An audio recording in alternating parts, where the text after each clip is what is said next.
This is the Outlap F1 podcast featuring America's own Cody, Andy, and Deanna. Your one-stop shop for Formula One news, insights, race previews, and reviews. Join us on the Outlap.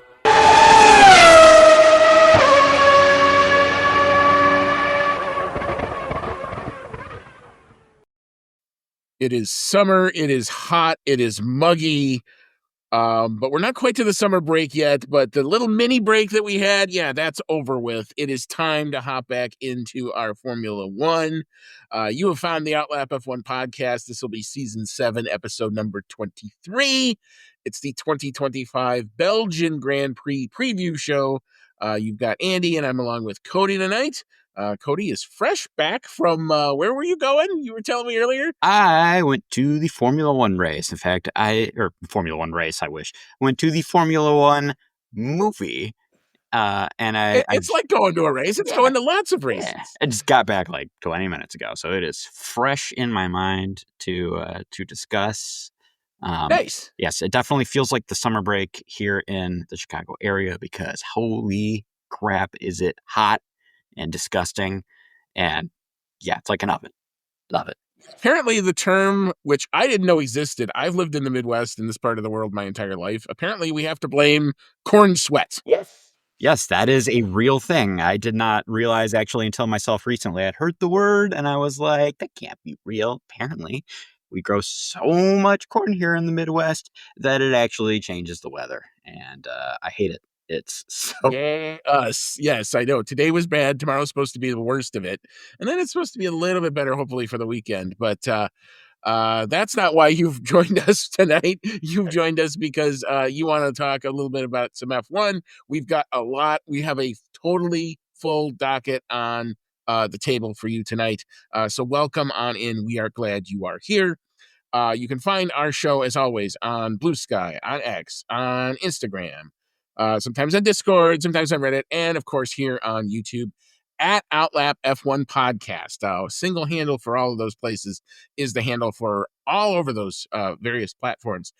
If you enjoy what you are hearing and you like what you're seeing, you can do us a solid. You can click the like and subscribe button on YouTube. If you're on your favorite podcasting app, if you want to leave us a 5-star review, that helps us come up a little bit better in F1 related search results. So if you're looking for content like ours, we're happy to have you along. So if you'd like to do that, we would be most appreciative of it.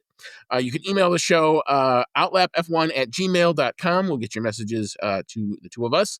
Thank you so much for Outlap F1 Nation, who continues to support our little endeavor here. Thank you so much to Dean Warwick, Yuri Dolchester, Paul Weaver, Quentin Warden, Kevin Kelly, Regan Stanzik, Timothy Brown, and, of course, Jonathan Scott.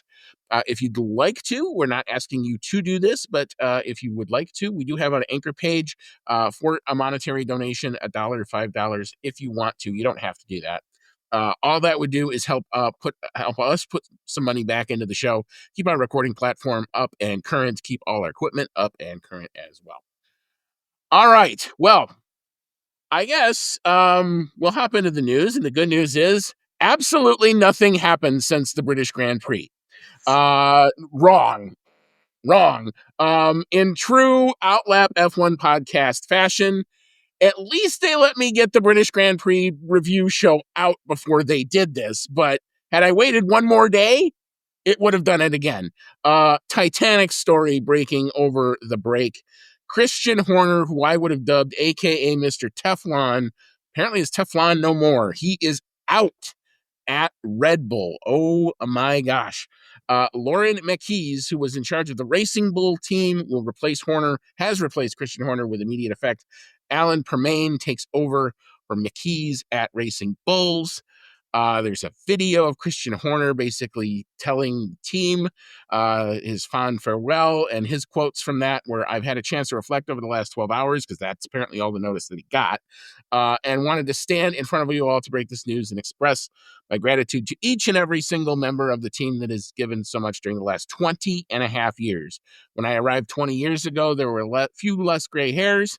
I walked into a team and did not know what to expect, but I was immediately welcomed, and we started to build what became a powerhouse in F1. Watching and being part of this team has been the biggest privilege of my life. Ali Mitzlaff, who is actually the head of Red Bull Corporate, He quoted on the statement that they released early that Tuesday, fateful Tuesday morning, quote, "We wanted to thank Christian Horner for his exceptional work over the last 20 years. With his tireless commitment, experience, expertise, and innovative thinking, he has been instrumental in establishing Red Bull Racing as one of the most successful and attractive teams in Formula One. Thank you for everything, Christian. You will forever remain a part of our team history." Wow. All I can say to that is wow. Cody, you are wearing the Red Bull hat. I'm glad to see that you're still doing that after all this. What is your take on all of this? I did not see that one coming. Yep, still wearing the hat because for now, Max Verstappen still drives for Red Bull. I guess the biggest thing I was surprised about is just how sudden it was. Like, when there was the whole personal debacle with Christian Horner and, possibly having, the texting coworkers inappropriately scandal, all that we knew about. We thought, oh, maybe it could happen then. And then that all died out. Apparently, the team did their own investigation. We talked about that at length and cleared him. So we thought, okay, he's good to go. And yeah, this came very suddenly, pretty much right after the last race. All of a sudden, I pop up my phone and it's like, Christian Horner out. And I was like, this can't possibly be real, can it? And it is. He's been there for so long, since before I was a fan of Formula One. And so for him to just suddenly be out with immediate effect is pretty crazy. It does show that things have changed at Red Bull, because previously it seemed that the reason why he was staying in the team was because he did still have powerful backers from the Red Bull, owners, which I guess is pretty much split into two camps. And apparently they've had a change of heart. They're not pleased with how the team is currently doing. I assume is at the root of it all. They managed to scrape by with the Drivers' Championship last year, but this year it looks like both championships are going to be all gone, which is just amazing with how dominant they were only 2 seasons ago. We've talked about that at length as well. So that's got to be at the heart of it all, is the team is no longer performing. You have the residual fallout from his scandal, which, guilty or not, is not a good look. And I think everyone just decided that they were all on the same side now on at least this one thing and said it's time for him to go. Yeah, I mean, there's been a lot, obviously, because we're a couple weeks late to this party on this one. So there's been a lot of reporting, and I've done a lot of reading on it. And apparently, it's these Thai shareholders or something like that. That apparently one of the holdings went into this trust, and that tips the voting power back into the Austrian camp, which is Ali Mitzlaff, Helmut Marko, and of course, Jos Verstappen, who's not a voting member by any means, but has a significant amount of influence in that team. And Jos has been outspoken about his criticism of how Christian had been running things, especially since that scandal last year. I don't want to go back into the details of that. I think that it's a cumulative thing. I think you could also find lots of purely on track or performance based reasons to do it, not necessarily all related to this season, but the cumulative effect of losing people like Jonathan Wheatley, Rob Marshall, um, just to name a couple, who've gone to other places and have done really well. The brain trust that was that dominant car not to mention Adrian Newey. Hello, what am I not thinking of? Yeah, those 3 defections are pretty big. You've got the tie-in with Ford to make your own power unit when it doesn't look like, and again, we don't know what 2026 is going to look like, but all indications of what we're reading is it's kind of a Mercedes or bust situation in the development room right now. So everyone else is going to be playing catch up in 26, and hopefully they're all kind of back to normal in 27. That's what I've been reading. And you have Christian, who piloted that and decided to do that after long bad relationships with Renault, and him criticizing the Renault engine from the minute 2014 they turned that 2014 power unit on. He did not like that engine at all, even though they won a couple world championships with it. But he wasn't in favor of that. He does, like I said, the brain trust is no longer there. So there's lots of legit kind of critiques. And not to mention, we're trying to keep Max Verstappen in house. And oh, by the way, the Jets, Max's and Toto Wolff's Jets apparently did some sort of dance over Sardinia, which broke the internet for a day or two there too. So, it's kind of all of that. And does this, like, if there's residual effect from the whole thing that happened the Bahrain weekend in 24, does this make Red Bull smell better? Absolutely. I mean, it's probably the biggest target that was on anybody's back, but this was a guy who I thought was a made guy. I thought he was absolute Teflon proof. Did not see it coming. Certainly the timing of it was very odd. Like, I could understand if we got to the end of this season and they said, look, you don't have a second driver who's worth a damn, and you've tried 5 of them, and none of them have worked. And the only guy who can drive your car is barely able to drive the car, and even he was spinning off in the rain in Great Britain in the last race. So I can understand it, but damn, I thought this was a made guy. Apparently, anything is possible at any time in Formula One. Wow.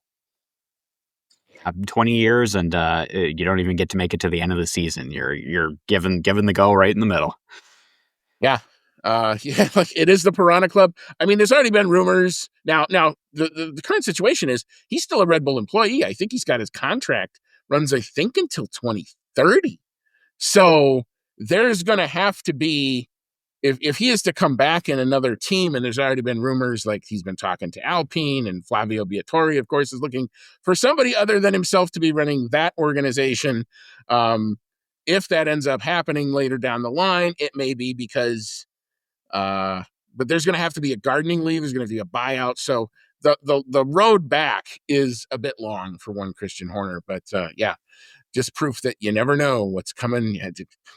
Talk about, I was getting woken up that Tuesday morning. I couldn't believe it when I read it. I'm like, saying, what? If it wasn't confirmed by my phone, I wouldn't have believed it. But anyway, that was the big news. Mekis has already, I think, had a video where he's already kind of taken a tour of the plant and everything, and he's gotten to know everybody there. Alan Permain's a good guy to probably take over at Racing Bulls. I like Lauren Mekis. I've always have. I thought even with Ferrari, he was one of the guys at Ferrari that I always thought made the most sense. Even when Ferrari would talk Ferrari speak, he would kind of come out and clarify it. So I do think they're in decent hands, but we're going to have to see kind of where this goes and where the Verstappen drama goes, because none of that has moved anyway in the last few weeks. All right. Next topic on the docket here. We've been talking a lot about our F1 broadcast rights in the United States and the fact that we are halfway through this season and we don't have a signed contract for next year. It appears, based on a couple of things, good, strong U.S. ratings and good, really solid numbers from the F1 movie, that it appears that Apple is poised to gain at least the streaming rights for F1 starting in 2026.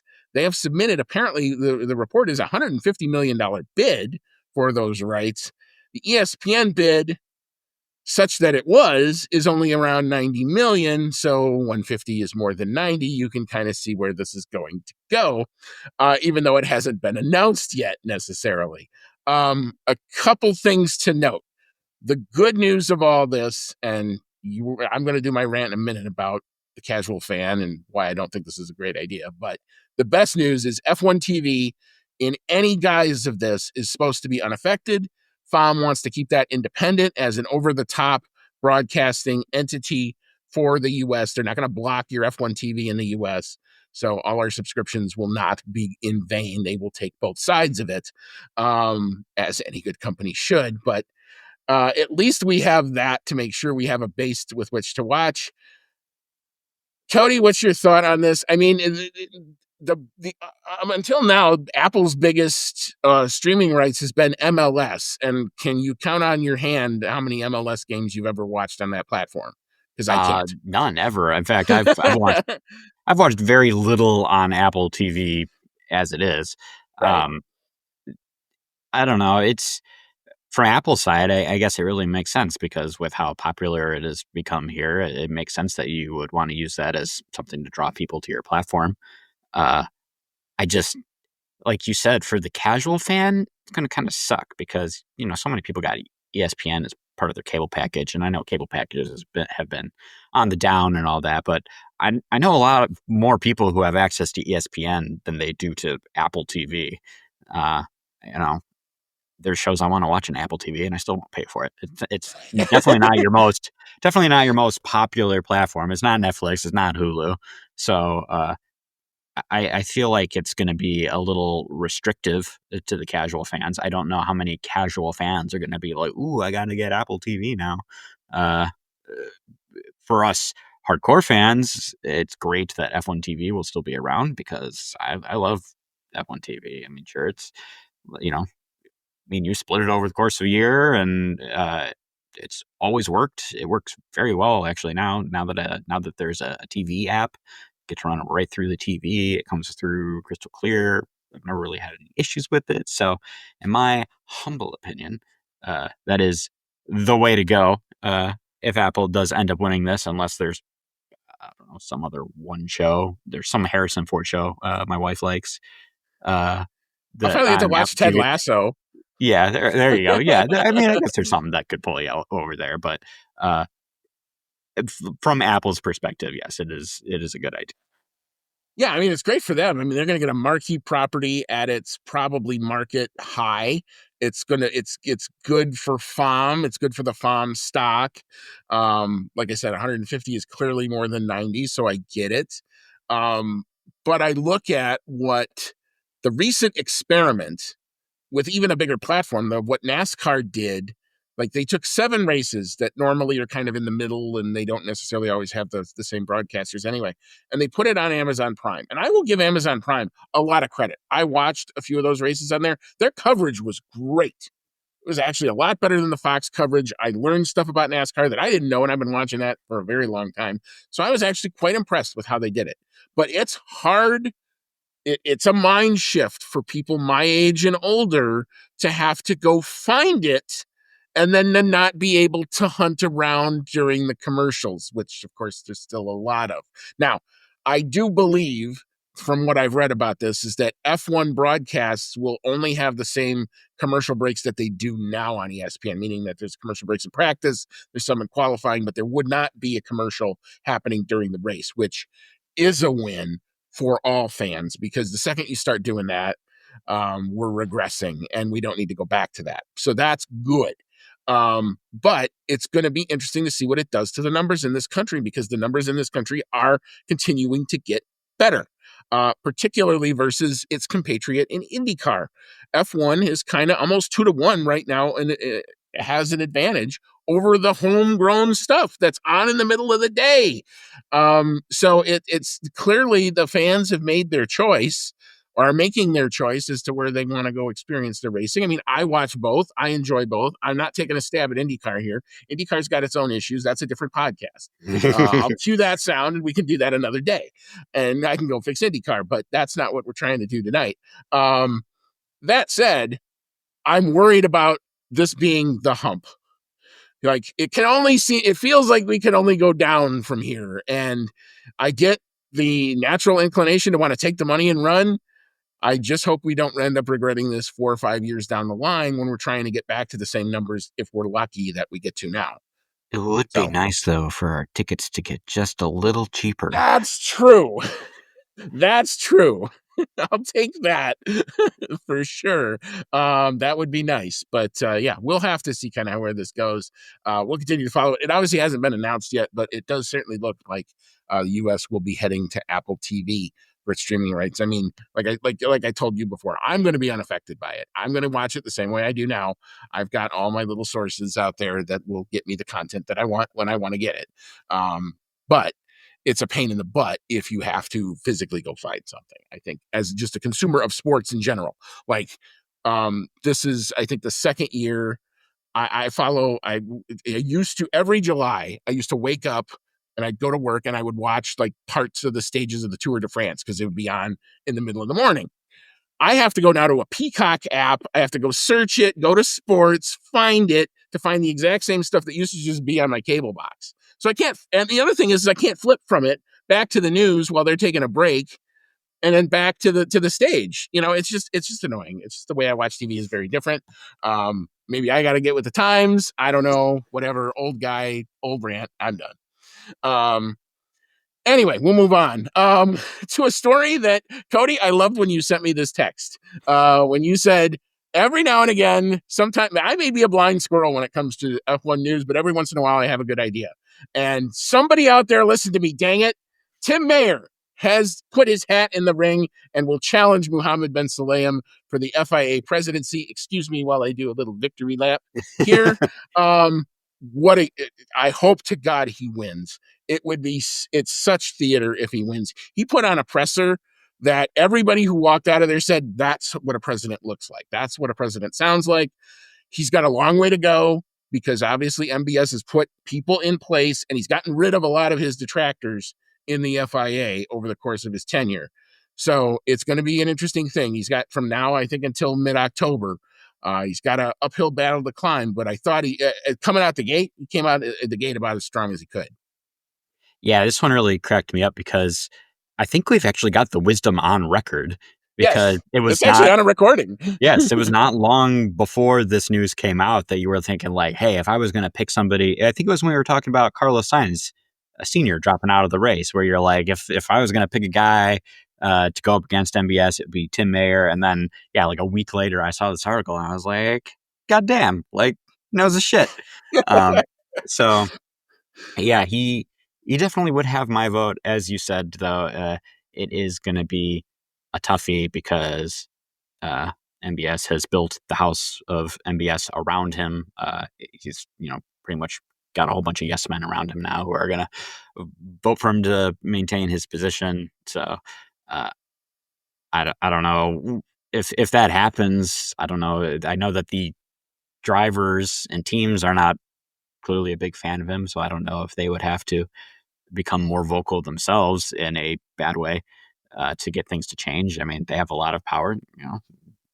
Heard things about strikes and all that stuff before. Obviously, I don't want it to come to that, but I feel like if they're really upset and it gets to the point where it's like he doesn't have any challengers because there's no one like to vote against him, then it might have to come to that. But for the moment, it's nice that there is a strong, capable person running for the FIA presidency. It feels weird, like it's like we're talking about it almost like an actual run for like the U.S. presidency or something, which we obviously don't have any competence there. So let's hope we can get some in FIA. Yeah, it's a weird process because you have to go like country by country, and it's like the auto clubs are the ones who elect. I don't even know quite how it all works. I'm sure it's a closed. I know it's a closed ballot. I know you don't find out until, like I said, probably not going to find out about any of it until October. But he did make a very public first thing. I did watch some coverage of it, and I did listen to some sound bites, and I loved everything that I heard.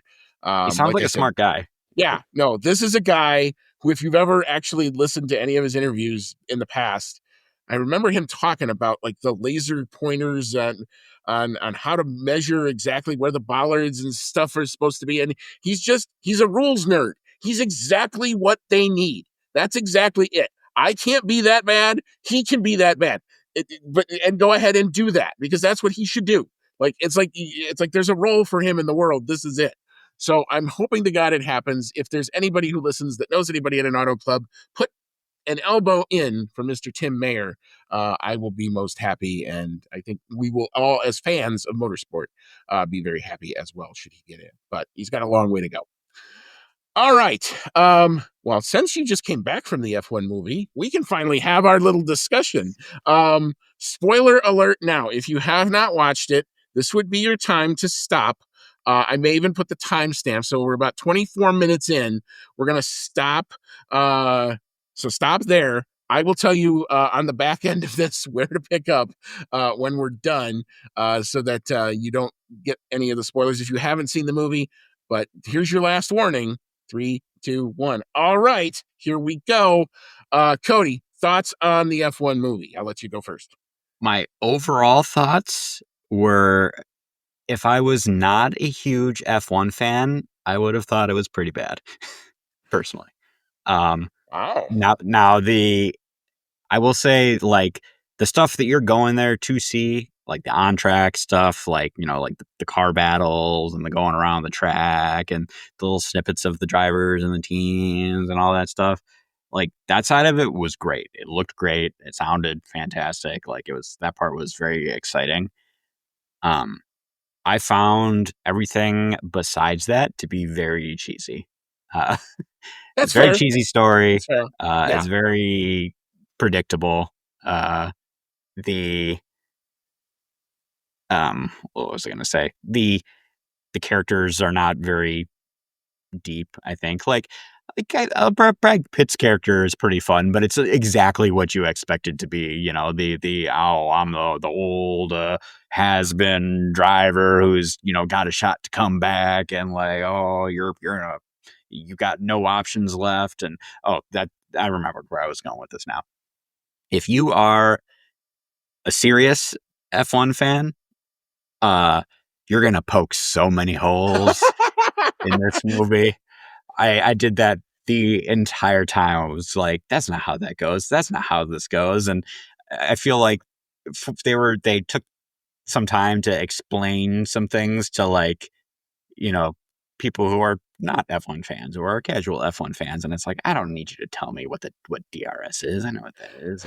You There knew, was, but you had to know that was coming. That's been yeah, in every broadcast for the last 15 years. Since they put it in, they've had to do that. I was going into it with the knowledge and expectation that it's a movie. It's dramatized. It's going to be a little cheesy, but it was more cheesy than I was expecting.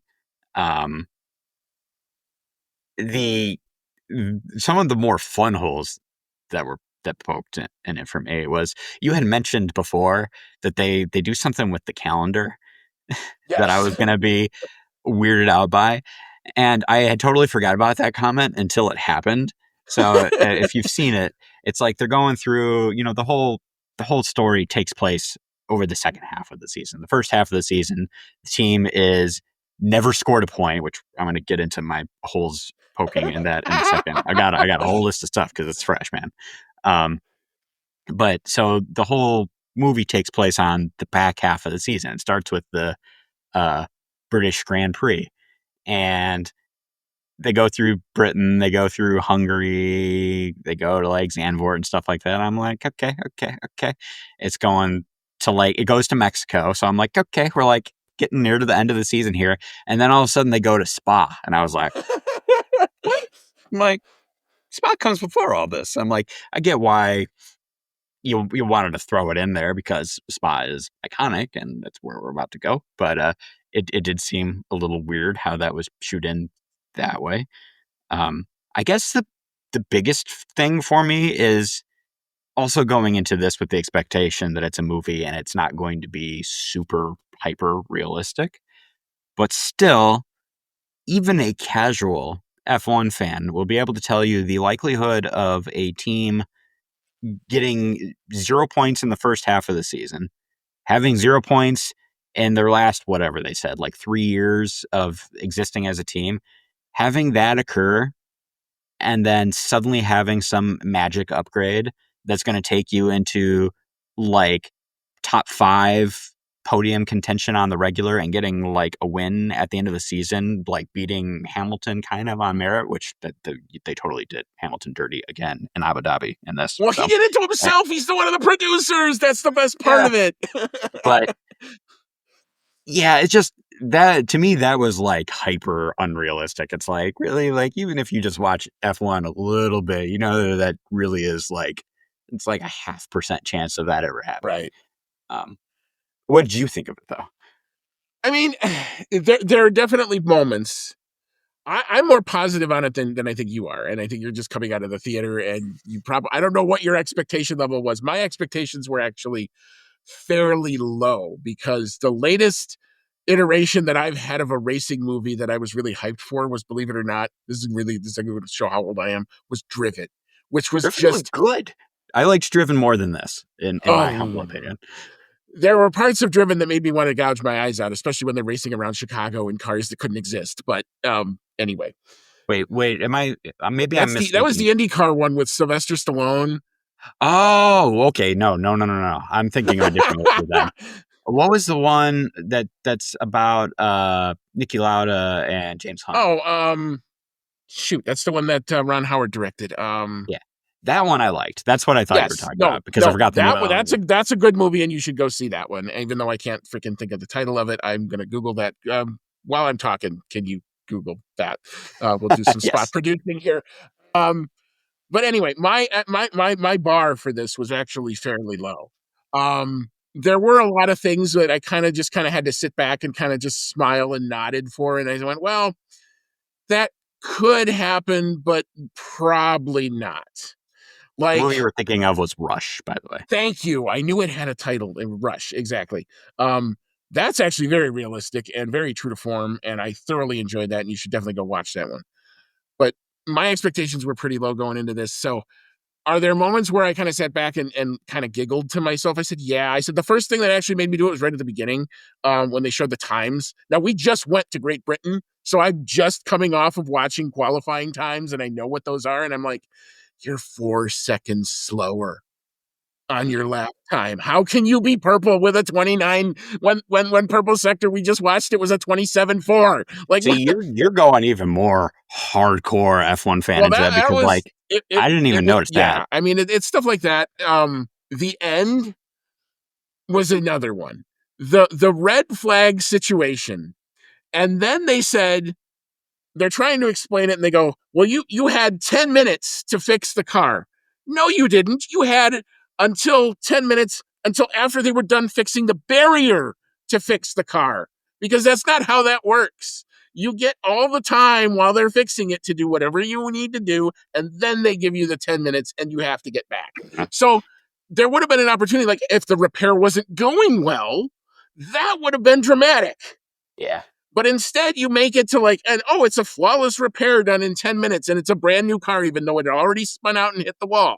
Uh-huh. So that annoyed me. And then you concocted this way, like the tire thing, that can happen. And I do love the fact that they at least explain that. And even the mom of the Josh Pierce character goes, so we were so bad. This is why we have the extra magical set of tires. So that at least explains something that can happen in Formula One. So that Yeah, at least, that when they did that, I was like, okay, like, yeah, yeah, like that you was do good. see that. I didn't need to have Brad Pitt fallen in love with the team technical director. That does That's a not little weird. happen. To me, if we're trying to put women in a better position in Formula One, and we're trying to say that we're all inclusive and everybody should be able to get all these positions in Formula One, I don't know that that would happen. We just talked about Christian Horner. That's kind of what he got in trouble for. Yeah. Same type of thing. If that had come out, does the Brad Pitt character get axed because of that? In Las Vegas when all that happened. Other big criticism of mine, no Circuit of the Americas. What the hell? Why was there no Circuit of the Americas? I wanted this hat, the top of this hat, to somehow be in the movie so I could say there's a scan because I watched them film it and then they didn't use it. Uh-huh. And there's also a ton that they had to have left on the editing floor, because the other one that if you were watching around the Las Vegas weekend, you saw the internet video of the Brad Pitt scene where apparently he's supposed to climb out of the car, take 3 steps and fall down. Yeah, that got axed. So thank you, internet, for canceling that one. Because that actually would have had parallel with his character, because that was supposed to go back to the thing they said at the very first scene, which that I thought was awesome. The remake of the 91 type of graphics and the 91 type broadcast, That was that cool. stuff was authentic as hell, and that was great. I thought the music in it was good, on the good side. I loved the music. Hans Zimmer is an icon. They should put him in all sorts of Hall of Fames, and I want the soundtrack. I'm going to download the soundtrack to that movie because it's good, and I'm going to listen to it in my car when I'm on a long road trip or something, because that's worth it to me. And I don't say that a lot about a movie soundtrack very often, but I was bumping to the music. It's hard to make a dramatic in-season turnaround plausible. It Like, is, yeah. Like, But I mean, it's just it's a lot of ask. They do at least kind of go there. There is at least a progression, but it was kind of interesting. Like by the Las Vegas race, they're in the top 5, and now they're contending for podiums all the time. And I'm like, I know McLaren did this, but that took a year and a half, and they were bad before they got good. I got 2 more holes to poke in it before we move Go on. ahead. And to be frank, like I did enjoy it. Like I said, if I wasn't a huge Formula One fan, I would have thought it was, a little bad. I am a huge Formula One fan, so I thought it was fun, in a cheesy poke holes in it kind of way. Yeah. But the whole Brad Pitt being however old they thought he should be in the movie, they're saying that he was coming through at the same time as like Ayrton Senna and stuff Yeah, like that. that's And a now he's stretch. racing in 2025 and he hasn't raced in F1 since like his accident racing against Ayrton Senna. And suddenly he comes back and his first time in the car, he's a half second off the dude who's supposed to be like a big up and coming talent. Like, unless you are like the prodigy to end all prodigies, it's not going to happen. And I mean, I'll let you get into the details when you watch it, but there's just so much strategy shit they pull in that movie that it's like that would absolutely never happen. You would be fired on the spot for pulling that kind of shit. The last hole that I want to poke in it is I thought the big crash scene where the other driver gets injured. Thought that was just a touch over the top. I mean, we've seen epic, fiery, explosive, actual crashes in Formula One. Like we had the one in 2020 with Roman Grosjean. Like a realistic fireball, like could have gotten really hurt crash. Having the car literally like ramp off the curb and fly like 50 feet into the air and like into the trees and stuff, I was like, that's a little extreme, but So I I'm will done tell you poking where they holes in got. it now. I will tell you where they got that from. That is actually based on a real thing. Believe it or Really? not. Okay. That Now then I stand is corrected. it's a Formula 3 race. I wanted to get it right. I just kind of popped it up here. It was Alex Peroni who crashed at that exact same corner, and the car did that exact spin. Now, it wasn't fiery. He didn't burn. He walked away. He got up. The catch fence caught him, and the car got stuck in the catch fence, and they had to get him out. But he landed right side up. Thank God he landed right side up, because if he didn't, but that whole hitting it at Parabolica and having it spin like that, yeah. If you pull it up, it's Alex Peroni, and he walks away from huge crash at Monza. He was racing, I think, for Campos at the time. 2019 Italian Grand Prix weekend. I remember this because they had to cancel like the next F2 session because they had to fix the fence. And there was talk about them maybe not even getting to qualifying that day because it was such a big deal there. All right. Well, on that one, then I stand corrected. It is apparently much more realistic than I gave it credit for. In the Now, moment, now, I now was that like, now here's what I would say. That was a 1 in a million crash that I don't think you're ever going to see again. Yeah, if they wanted to pay homage to it, and that's what they kind of did, and it was kind of convenient, and it looks great on camera, that fine. day. Um, the whole, like, I don't know, there was it's little things for me, but like I said, for me the biggest critique was how did you go around Circuit of the Americas? There was way too much Las Vegas. I mean, the Las Vegas Tourism and Convention Bureau should give that movie a kiss on the cheek, man, because that's a free ad for Las Vegas if I ever saw one. Mhm. Um, in spades, because They there's had it all all. sorts They of stuff had there. Yes. sex. They had the race. They Yes. had poker. They had clubbing. Like they had, yeah, it was really a good show for Las Vegas. Absolutely. I mean, so that was kind of crazy. But I enjoyed it. I wasn't going into it as I'm looking for it to be a realistic simulation. I've watched a lot of F1 races and I've seen it, but I enjoyed the fact that, like, hey, they worked it into real stuff. Those cars were actually on grids. That's really Max Verstappen and Carlos Sainz. I Mhm. guess the other critique that I would have, I wish there was more interaction with the actual drivers. Like that there was more than just Fernando Alonso tapping Brad Pitt on the shoulder and going, yeah, good going, man. What would Fernando actually say in that situation would have been kind of interesting. It's pretty much like a bajillion little cameos. Right. And they other than the podium thing at the end, and that's another thing. Like you wouldn't be able to just disappear after an American winning the last race, coming from P17 to P1, is not going to be able to get into a van and just go drive off into the sunset, literally. You would have reporters hounding you for like the next week. They would follow you everywhere. Right. Yeah, he's not making it to Baja. There's a whole cascade of Craig Slater is following him to Baja to find out what he's doing after that. Like, that. But it's not bad. I mean, I again, my bar was pretty low. I enjoyed it for what it was. Yes, there's holes. Yes, there's things that I could sit and poke holes at it if I really gave it a very long time. But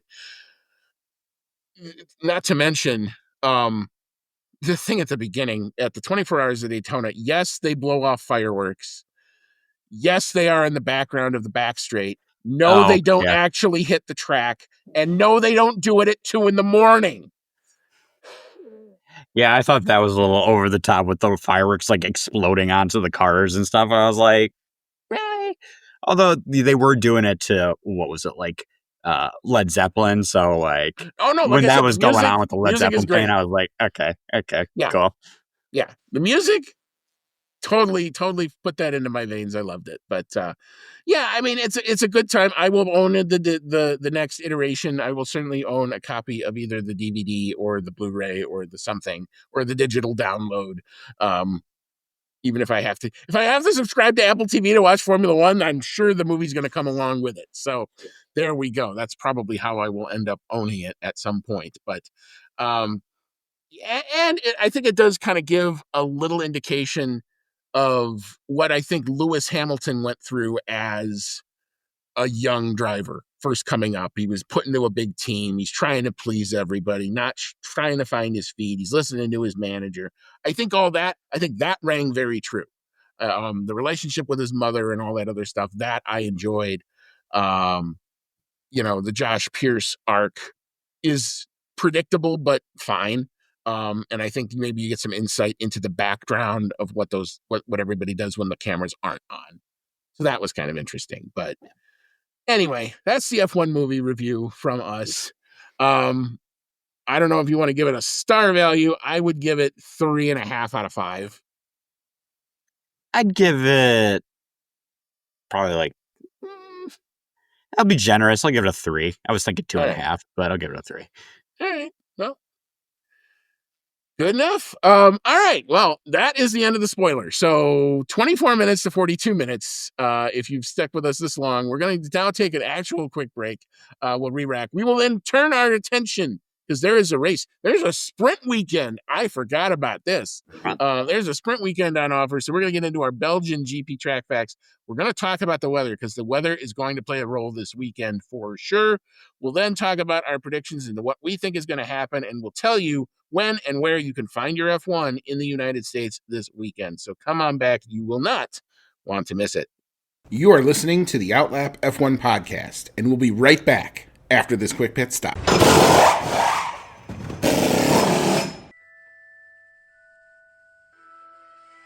Grab your flu powder, broomstick, or apparate to your favorite audio streaming service to join the discussion on Hogwarts, a podcast, where Dan and his friends have in-depth chapter-by-chapter breakdowns of each Harry Potter novel. Join the group as they dive into the magical world and discuss plot points, analyze character development, and occasionally go off the rails. Whether you're a muggle who's new to the series or a pure-blood wizard who won't need a remember-all, Hogwarts, a podcast, brings everyone to the Great Hall for a magical discussion. Hogwarts, a podcast, available wherever you get your podcasts. Welcome back on in. This is Season 7, Episode 23 of the Outlap F1 podcast. Boy, does it feel good to be back in front of a microphone. It's only been 2 weeks, and I feel like we missed so much. But 3 weeks. Well, 3 weeks. Yeah. I think. And then we're going to Something do like that. this. We're going to do Hungary, and then we're going to take another month off. So this schedule, they still have to work on it. They're eventually. Well, next year it's going to be better. Next That's year true. there's just one summer break, and that's it. It's normal. Good. So, Good. yeah, it is fixed. It will be fixed. We're getting there. At least they understood that there was at least a problem. But where we're going is the iconic track that is Spa-Francorchamps. Our Belgian GP track facts are brought to us by the good folks at Pirelli Motorsport. So, Cody, tell us about the Circuit de Spa-Francorchamps.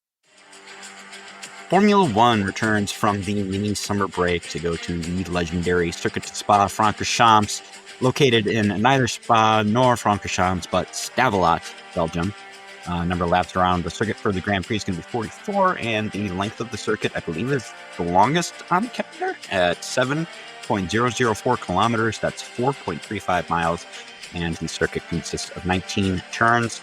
Tire selection from Pirelli is a little odd this time. They're skipping over a compound this time, so we're going for C1 on the hard, C3 for medium, and C4 on the soft. And the track characteristics from Pirelli are a 4 out of 5 for traction, 3 out of 5 for asphalt grip, 3 out of 5 for asphalt abrasion, a 3 out of 5 for track evolution, 5 out of 5 for tire stress, 4 out of 5 for braking, 5 out of 5 for lateral load, and a 2 out of 5 for downforce. The qualifying lap record here under the current configuration is going to go to Lewis Hamilton, which he set with the 2020 Mercedes car. So very fast car, one of the fastest there's ever been. And he did that with a 1 minute 41.252 seconds. The race lap record, however, was set a little more recently. That was set by Sergio Perez in 2024 with a 1 minute 44.701 seconds. Most wins at this track. This list is a who's who of the greatest of all time. Most wins here is 6, and that goes to Michael Schumacher, followed by a tie between Ayrton Senna and Lewis Hamilton with 5 wins apiece. Then a big gap in generations here. Jim Clark and Kimi Räikkönen tied at 4 wins apiece. And then we got a whole bunch of drivers here tied at 3. That's Juan Manuel Fangio, Damon Hill, Sebastian Vettel, and Max Verstappen all tied at 3. Most constructor wins here is going to go to Ferrari with a whopping 18. McLaren in second with 14. So all play for them to catch up this weekend, possibly. Lotus and Mercedes, I believe that's probably the old Lotus, tied with 8 wins apiece here. And then Alfa, probably the OG Alfa Romeo, right? Yep. And Williams tied with 4 wins apiece. What's the circuit like, Andy? All right. Spa is among the Formula One drivers' most loved tracks, with its mix of long straights and challenging fast corners, allowing them to push their cars to the edge of their capabilities. That is, if it's dry. The size of the track and the nature of the Belgian weather means it can sometimes be raining on one part of the track and dry on another, meaning grip can vary from one corner to the next. Keep an eye on the thrilling Eau Rouge, arguably the most famous sequence of corners in the world, as the drivers flick left, then right, then up the hill through Radion. All right, as for that Belgian weather, it is not going to disappoint. We have a smorgasbord of weather on tap this weekend. For Friday and the sprint qualifying, it will start out. It looks like it's going to be dry, partly cloudy, a high near 75 right down the middle. Mercedes fans, keep note. Your car will be better in the cool weather. Winds out of the north-northwest at 5 to 10. A 24% chance of a shower. Could pop up who knows when. For the sprint race and the main qualifying, again, mostly cloudy skies. High again, right around 75. Winds out of the northwest at 5 to 10. Only an 18% chance of rain. However, on Sunday, for the race day, rain is likely. A high of 64. Winds again out of the northwest at 5 to 10. Chance of rain is listed right now at 80%. When it's going to hit, of course, is the big question. Rainfall is only supposed to be around 1/4 of an inch, so not the deluge that we've seen in other weekends. I do not think we're going to have a repeat of that fateful weekend of 3 laps. So I think we'll probably get the race in. But I wouldn't be surprised if we didn't see either the intermediate or the intermediate tire at some point during the race. All right. So we are now going to take our stab at what we think is going to happen over the course of this weekend. And we shall start, as we are apt to do, with the pole sitter. 2024, that pole lap time was set by Max Verstappen, as a lot of them were. So, Cody, what do we have? Who do you got taking the pole in the main race? Not for the sprint, but for the main race. If at this point in the season last year, Max Verstappen was still able to get the pole in Spa, I think he could do it again this year. I'm with the rain forecast. I really hope they don't do what they did in Great Britain and go with a no drag, no downforce setup, because it's definitely not going to work on race day, as we saw when it's wet. But I do think Max Verstappen will definitely be a contender for pole position, so he's who I got. All right, very good. I'm coming into this weekend with two main themes. One, Oscar Piastri is pissed off. At the end of the British Grand Prix was about as pissed off as I've ever heard that guy on the radio. And I've always said pissed off Piastri is a thing. And two, this is Lando Norris kryptonite of a circuit. He can go well here in spurts, but it does not seem to work out for a result. I've got Oscar Piastri trying to reassert his dominance in qualifying, taking the pole position here in Spa. All right, the big question, given whether or not it's going to rain or not, is what is our qualifying pole lap time going to be? Last year's was set in the wet by Max Verstappen with a 153.159.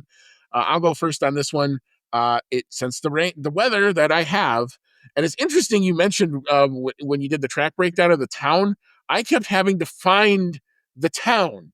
Because if you list Spa, you get one weather forecast. If you go to Stavelot, you do another one. And oh yeah, it's like 5 miles outside of the town and up in the mountains. So Lord only knows how well our weather is going to be. But because it's saying it's supposed to be dry, I've gone with a pretty fast lap time. I've got a 142.574. Cody, what you got here? I am also banking on it being dry. It is supposed to be dry on Saturday. Fingers crossed for that.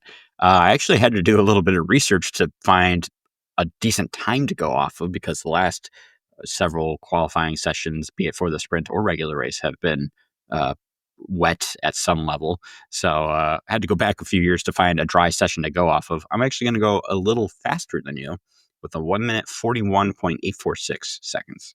All right, very good. So turning to the race on Sunday and the podium, yes, George Russell crossed the line in first place, but then was subsequently disqualified, so he was never actually there. That gave the win to Lewis Hamilton, who then takes from Oscar Piastri, who finishes in second, and Charles Leclerc gets bumped up to the podium in third. What do we think is going to happen this weekend? Cody, I'll let you go first. Who you got taking the main race? I definitely think we're going to see Oscar Piastri returning to the top of the podium. Piastri has done well here before. He is, going to be on a revenge tour after what happened in Great Britain. And like you said, this is Lando Norris's kryptonite, so I don't think he's going to get the win. However, I think that car is so far out in front of all the other cars at this point that he is going to finally get a good result in here and be on the podium in second. And then I've got Charles Leclerc coming in third, because supposedly Ferrari's bringing some kind of big upgrade to Belgium, which is a little weird. They seem to be kind of still bringing upgrades a little later than everybody else. But, hey, if they think they can get something out of it, more power to them. Yep. I'm in agreement with you on the race winner. I do think this will be Oscar Piastri. I was just doing some research on why this is Lando Norris's kryptonite. Here's his career finish. 2019, he did not finish. That was It's Woken race. Remember that, where he stopped with 1 lap to go. He was going to finish fifth. 2020 was a 7th place. 2021 and 2022 were bad. 14th and 12th, no points there. 2023 was 7th.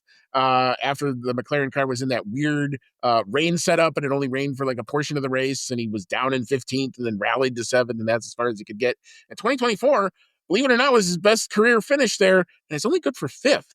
So he's going to have to change the narrative. If he wants to be the championship contender that he's got himself back into this race, he's got to change the narrative, and this is a good place to do it. I don't think he's going to be able to do it in the race, though. I think Oscar Piastri is going to be on a mission this weekend, and I don't think it's even going to be close. I've got Oscar Piastri taking the win because this is Lando Norris's kryptonite, I can't have him coming home in second place, unfortunately. I'm rooting for that, obviously, but my head says something different. I think because it's going to be cooler, it's going to be wet, I think that brings Mercedes back into play. I'm thinking Canada here, who got better when the McLarens got a little bit worse. That was Mercedes. So I think they will be the thorn in the side. I think George Russell needs a result, needs to put it right, especially after Great Britain. The fact that he doesn't have a drive, I think he's going to be motivated, especially after winning last year and having it stripped from him. Does a new tire call or a better tire call do it well? So I've got him coming home in second place. Lando, I think, will come home in third because the car is that good. I don't know if this is his place, but let's hope my narrative is wrong. For my sake, anyway. All right, so we'll now turn to the fastest lap and the driver. This one actually surprised me when I looked it up. The 2024 fastest lap time was set by Sergio Perez. Yeah, remember him? The other Red Bull, a 144.701 as the track was drying out. Cody, it's going to be wet, we think. So what do we have for a lap time, and who do you have making the fastest one? Quite a bit slower than that 1 minute 44, which I believe I said a few minutes ago was actually the race lap record. So it's I guess last little bit of Perez claim to fame that he's got from his last Red Bull season. I've got Charles Leclerc getting the fastest lap. I'm really hoping that those Ferrari upgrades actually mean something and that they end up being a little more competitive for the rest of the season. But since I do think it's going to be wet, I think it's going to be quite a bit slower. I've got a 1 minute 48.210 seconds. All right, very good. I also have a slower lap time than Sergio last year, but I think Oscar Piastri out front, if he's in clean air, he'll be able to control it, and there'll probably be a moment where I need to put some pace together. So I've got a 147.587. I do think the track will be drying. I don't know how, the question will be how far does it get to dry, and when does that rain shower that is supposed to happen on Sunday actually hit? So we'll have to see. All right. So for our bonus picks, we've selected P4, P6, and P8. Cody, I'll let you go first here. What you got? Sadly, I don't think a good qualifying performance is going to translate into a good race result. We pretty much saw that happen with Max in Great Britain, where he got that awesome pole, and then the race just kind of fell apart in the wet. Max is usually great in the wet, but it seems like this car just can't really handle it. So I've got Max missing out on the podium, but finishing in fourth. I've got Kimi Antonelli, who also really could use a good result. Got him coming in P6, which I guess for him would be a good result. You know, we still got to remember he is a rookie. And then I've got Carlos Sainz, hopefully also getting a decent finish. Carlos Sainz has had a really rough start to his Williams career, and I'm thinking a P8, a couple points on the board would do him some good. So I got Sainz coming in. All right, very good. I agree with you on the Max Verstappen factor. I think he is good enough to drag that car to a good result. Even though I don't have him on the podium, I do think he will be very close to it. So I've got him coming home in P4. P6, I'm going to give this one to Lewis Hamilton. When you make big changes to the Ferrari car, the guy doesn't have the most experience in the car might struggle a tad, especially given the narrow window that car seems to want to work in. Well, we'll see what those upgrades do, but I've got him coming home P6 right now. And for P8, I'm going to give this one to Fernando Alonso. I don't think they will run to the dry tire as quickly as they do in Great Britain, and therefore we'll hopefully have a slightly better result because I think the Aston Martin car has turned the corner a bit and is now scoring consistently. All right, so our prop bet for this race, we'll just pick our sprint podium, and we'll get a chance to get 3 extra points on offer. I'll go first with this one. It's weird because you only have the one practice, and I think Oscar, that always puts him on the back foot. So I think Lando's going to come out and probably storm to the sprint pole and probably even take the sprint. But I think as the weekend goes on, that's when you're going to see Oscar and then Max come back into play a little bit. But Max is really good, especially if it's going to be dry. If they don't screw the setup up, Max will be a factor. So I've got Lando taking the sprint, Oscar in second, and I got Max coming home P3. Cody, what you got for a sprint podium? I got the same 3 drivers as you, just in a different order. I think it's going to be a sweep from Piastri. I think he's going to take the sprint win and the Grand Prix win. He almost was on for a sprint win a couple years ago. Yep. So he does. I think he likes the track. I think he does well here. I also think that Max Verstappen tends to show very well on sessions or weekends where there are these fewer practice sessions, because he does seem to be able to just squeeze as much out of the car as he can, even if the setup isn't quite there. So I've got Verstappen in P2 in the sprint. Also, not enough time for him to really fall off as bad. And then I've got Lando Norris coming in P3. All right, very good. We shall see how our predictions stack up as the weekend evolves. All right, so when and where can you watch your F1 this weekend? We are still on our ESPN family of networks, and they are nice, kind of early times. So if you like your F1 in the morning, this weekend is for you. FP1, the only practice of the weekend, kicks off 7:25 a.m. Eastern. That's on ESPN2. The sprint qualifying kicks off Friday, 10:30 a.m. Eastern, 9:30 a.m. for us here in the Central Time Zone. That is going to be on ESPNU. And of course, all of these sessions can be also viewed on F1 TV along with all of the onboards. The sprint session will happen 6 a.m. Eastern, 5 a.m. our time. So bright and early for me. That'll be on main ESPN.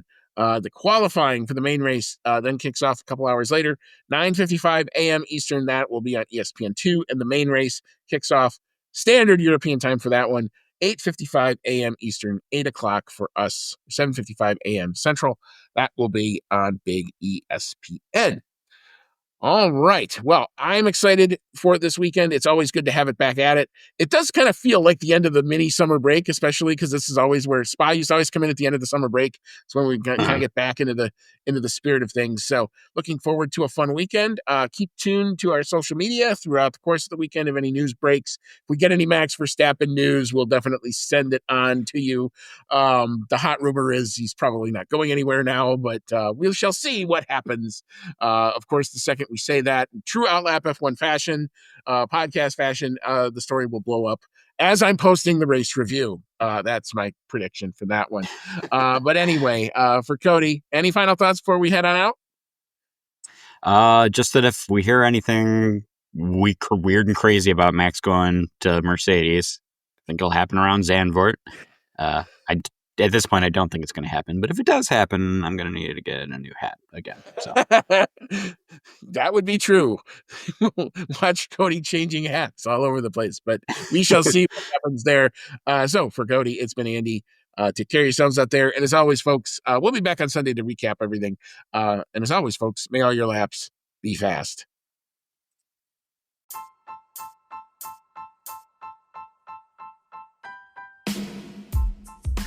Thank you for listening to today's episode of the Outlap F1 podcast. If you like what you heard, click that subscribe button and be sure to leave us a 5-star review.